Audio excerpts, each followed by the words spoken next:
Good evening, everyone. I'm Keishla Adderley. And good evening. I'm Charisma Robinson. Topping the news tonight, the Fred Ramsey bribery trial could go to jury as early as next week.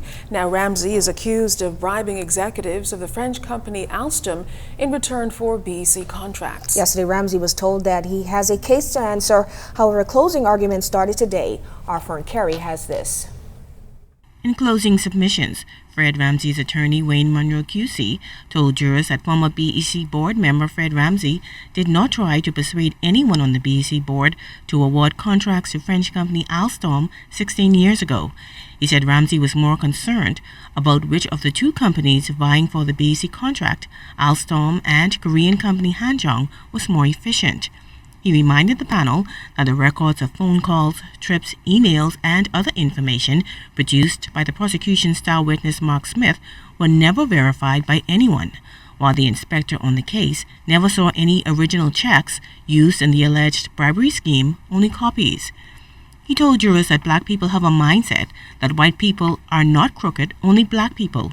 He noted that people are saying that Negro Ramsey took some money to give to those Negroes in Parliament to award the contract, while overlooking the fact that the BEC board voted unanimously for the contract to be awarded.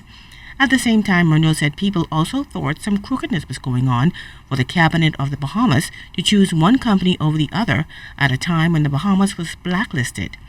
He indicated that after then-Deputy Prime Minister Frank Watson ordered an investigation into the matter and directed BEC not to award the contract, the investigator on the case did not ask who was on the investigating committee, and nor did she ask Mr. Watson any specific questions into the matter. And while there was an assertion of corruption in the government of the Bahamas when the BEC contract was awarded, Monroe said the investigator did not look too closely into why the decision to award the contract to Korean company Hanjong was changed in favor of Alstom.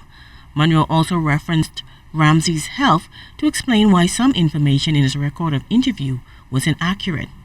Meantime, prosecutors contend that Ramsey, who is facing 18 bribery-related charges, unlawfully assisted Alstom in getting contracts, suggesting that Ramsey never disclosed the arrangement to the board as it was unlawful and a conflict of interest. Prosecutors also claim that Ramsey's primary role was to assist Alstom by providing them with information on what were the main concerns of BEC during the bidding process and who amongst the bidders was BEC's favorite. Ramsey is expected to learn his fate on Monday when the court turns the case over to jurors for deliberations. Frank Carey, 7 Network News.